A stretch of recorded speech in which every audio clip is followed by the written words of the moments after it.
Saksi siya sa pambabastos daw ni Ego sa tuwing nakikita si Joy sa kalsada.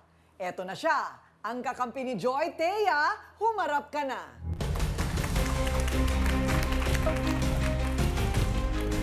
Opo, Ma'am Tina. Hello! po. So, matagal na kayong magkaibigan ni Joy? Oo. Opo, ma'am. So, dati naman nagmamahalan sila. Opo, Talaga. totoo po yun. O ngayon, tapos anong nangyari? Bakit sila naghiwalay? Hindi ko po, meron daw pong lalaki si Joy. Ah, meron daw. Opo. Okay, wala talagang na-inlove sa iba. Anong gagawin mo? Nagtitinda po ako, pares pa lang po ako magtinda. Tinawag po ako ni Joy, bibili po siya ng nilupak. Ngayon po, nung lumapit po si Kuya Ego, pinapalas niya si Joy. Sabi ko, Kuya Ego, bibili si Joy ng nilupak, ba't pinahalis mo? Okay, so- Ginawa niya po sa tinda ko. Isang bilao po sa po. mukha ko lahat. Pinost po sa mukha niya lahat yung paninda ko. Wala na yung tinda. So- Nagalit yung may-ari. Binuhos lahat nung pagkain sa mukha Opo, ni ni Joy, ni Ego. Opo. Oo. Kailan naman nangyari ito? 2 linggo pa lang po nangyayari. 2 linggo. Ngayon po, hindi po ako nakapagtinda. Ayun. Kailangan ko po ibalik yung puhunan. Magkano puhunan mo? 3,000 po. Wow, 3,000. Kahit anong sakit ang nararamdaman mo, hindi ka pwede manakit. Hindi ka pwede mangharas. Hindi ka pwede magmura. Hindi pwede. Period. Kahit na anong sakit ang nararamdaman mo. Oh, so anong gusto mong sabihin? Kasi po ma'am, pagka to kausap niya, nawawala to eh. Yun Oh, naman, kita mo. Diego. Ayan ka na naman, nawawala. Wala ka na ngang karapatan sa kanya, hiwalay na Tapos kayo. nagtatawanan pa ma'am. Parang Eh, ma'am, may nagtitinda ano ako po sa ako, nare-recall ko syempre. yung nangyayari, pinagtatawanan yata ako. Ayun. Pero nakikita mo yung problema mo. Napanay, ikaw. Nararamdaman ko, Siguro nasasaktan nga po, ako. ganun na nga po. Tama na, kasi mapapahamak ka. Ang Ikaw mali ang ng mapapahamak. Pangkulina, kinuha po niya yung nilipak sa simento, binato niya po sa balikat ko. Mm. Siyempre po, napaiyak po ako. Wala naman akong alam na ginagawang masama sa kanya. Gagawin niya po Ayun. sa akin yun. Yung init ng ulo eh. Tanda po sa akin. Meron siyang init ng ulo kasi gusto niya yung may mangyari na hindi na nga yun mangyayari. Yun. So, ikaw talagang wala na. Ayaw mo na talaga makipagbalikan. So, pero pwede kayong magkaibigan. Opo, pwede po. Pwede Kasi naman po, magkaibigan, kapag nagtutulungan. Tinutulungan ko po siya pag wala po siyang pagkain. Minsan, dinadalan ko po siya ng pagkain. Minsan, pag wala po siyang pera, binibigyan ko po siya ng pera. Kasi wala nga po siyang trabaho. Tapos yung kalagayan niya po ngayon, wala po siyang ilaw. Ma'am, makasabat na lang po ako ano yung yung sinasabi niya. Yan ba totoo lahat yan? Di ba Ma'am, ang alam po ko kasi dyan, ma'am, kinukuha to pinipitis siya ng ate niya eh. Kakasal dun sa foreigner, o ewan ko kung anong foreigner na ano. Yun ang pagkakaalam ko, ma'am. Ngayon, para ipagdahilan mo pa sa akin yung ano, pwede naman akong kausapin. Kaya ang sama-sama ng loob ko, ma'am. Ito, kinakausap ka na namin ngayon. Ma'am, di ba dapat ako, sabihin mo sa akin open, maintindihan kita, pero yung para ipamukha mo pa sa akin, lalaki dun sa kabila, tas lalaki pa rin yan. Parang ang sagwa na akong tingnan, ma'am. O, hindi naman sa tingnan kasi hiwalay na kayo. Hindi pa naman po, ma'am. Hindi pa ho. Wala pa akong actualing paghihiwalay na... Paano nangyari yun? Hiwalay na, nagkaroon na ng relasyon sa iba. Eh, ma'am, sabay pa nga pa kami kumakain eh. Ngayon na lang yun, kasi hindi tayo sabay. Ibig sabihin kasi kapag wala siyang pagkain, magpupunta siya sa amin, sa bahay namin po mismo. Kasi po, di ba, hindi na po namin siya tinuring na iba, pinapakain po namin siya. Dr. Love, ano ba ang tamang closure? Dapat ba talagang zero? Ano ba yon? Yung hindi pwedeng tumulong? Ano bang closure ang gusto mo, Ego? Anong closure ang hinahanap mo? 28 taon kayo nagsama nitong kambing na ito. Ni hindi mo pinakasalan. Hindi mo binigay yung dignidad ng pagiging babae niya.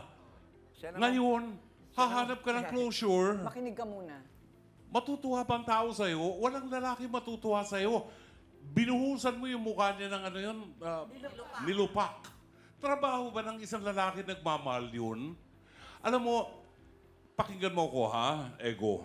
Huwag ka magagalit, pero ang tingin ko may paranoia ka. Lahat ng makita mo, iniisip mo, ikaw masama, ikaw ang api. No? Kaya walang closure kasi ayaw mo tanggapin ang katotohanan. Sa edad mong yan, you're 56 years old, 55 po. 55, mag-isip ka ng pangarap mo. Yung isang bituin na gusto mong abutin. Magtrabaho ka, pagsikapan mo, patunayan mo sa sarili mo na kaya mong abutin ang mga pangarap mo. Hindi na magtatagumpay ang relasyon niyo ni Joy. Kasi ang isang relasyon nagtatagumpay lamang kapag kayong dalawa ang nagtatrabaho para doon. Siya ayaw na, sumuko na yung tao sa'yo, isinuka ka na niya. Ganun kasakit yun. Yun ang tanggapin mo at patunayan mo sa sarili mo na kaya mong mabuhay kahit wala siya. Ate Kuring, ayoko mag-init ang ulo. Ayun na nga, oo. Pero kanina pa... Naintindihan ko na. Oo, naintindihan mo na. Okay, naintindihan na daw niya. Kasi kami naman dito, patas. Pero kung ano lang yung talagang sa abot lang ng kaya naming di ba, ipagtagpi. Pero kung talagang wala, mas maganda talaga na mag-isa ka na lang, hindi pa masyadong mabigat. Opo. Hindi ba? Grabe ang hugutan dito ng puso. Ramdam na ramdam ko si Ego. Sa totoo lang, in fairness, mahirap talaga pag ikaw yung iniiwan. Aminin, di ba? Naiwanan na rin ako, no? Ikaw naiwanan ka na? Oo naman, Tikurin. O anong feeling? Sige nga. Masakit talaga, pero doon talaga yung part na, doon nare-realize ko sa sarili ko na sobrang ako na nasaktan, nilulugup ko yung sarili ko. Ako rin pala yung kawawa at lugi. Kasi siya, parang masaya siya. So, kailangan isipin mo sarili mo, hindi pwede to. Pero ikaw ba, nung iniwanan ka, nang gulo ka pa doon sa nang iwan sa'yo? Ay, hindi naman na. Hindi na ako umapit sa ganun. Hindi na ako din umabot sa- Iniwanan na rin ako. Siguro mga 2 beses na. Ang ginagawa Talaga kong revenge naman? yan, Ate Kuri, Oo. pinapakita ko na nag-work ako ng sobra. Yan. Pinapakita ko na parang fresh ako ngayong iniwan mo ko. Yan ang Ano? magandang therapy. Oo. Yung isubsob mo yung buhay mo sa pagpapagaling, pagpapalakas ng katawan, pagtrabaho at pag-ipon ng sarili mong gamit Tama. nang wala siyang masisita. Oo. Di ba? May mga kaibigan ka naman siguro, kalimutan mo na to. Pwede naman magkaibigan lang kayo. Huwag mo nang bigyan ng kahulugan. Ikaw ba, naiwanan ka na?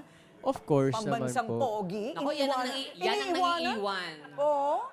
90% of the time. Pero meron naman na ako yung naiwan. Pero mensahe ko kay Kuya Ego, masakit. Kailangan mo tanggapin. Walang mangyayari sa'yo kung hindi mo tatanggapin. Hindi naman daw masamang tao si Ego. Yan ang depensa naman ng kanyang kaibigan. Flory, humarap ka na.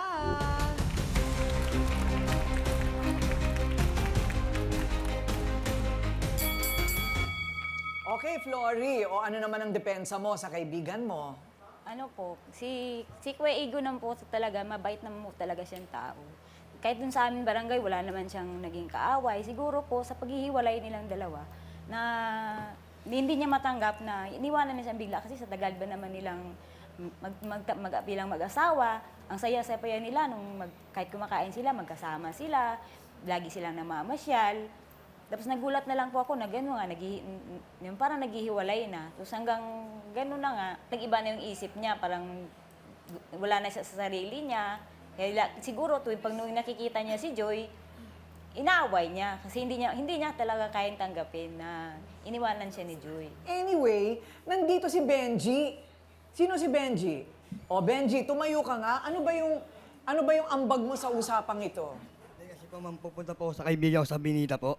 Tapos nung papasok daw po ng trabaho ng kaibigan ko, tinagantay po ako ng may isang oras sa may tapat ng bahay ng kaibigan ko. Nakita ko po si Ate Joy na may kasamang babae, ay may kasamang lalaki na papasok po sa may loob nila. Paglabas po, iba na po yung akbay sa kanya. Nakakabay po parang kaibigan niya akbay, para pong magjowa eh. Ayun. So kumbaga, pero nagsasama pa sila ni Ego noon. Opo. Okay. So bale, parang ikaw yung nakakita. Parang kuya ko na rin po si Kuya Joy, parang ate ko na rin po siya. Ayun. Okay. So, well, okay. Sabihin na nating totoo. Sabihin na nating nagkaroon siya ng relasyon. Anong magagawa natin? Tapos na. Tapos na. Una, kung sino man yun, nawala na rin. Talagang ang pagtingin ng isang tao sa'yo, hindi mo pwedeng ipilit. Ganun lang talaga.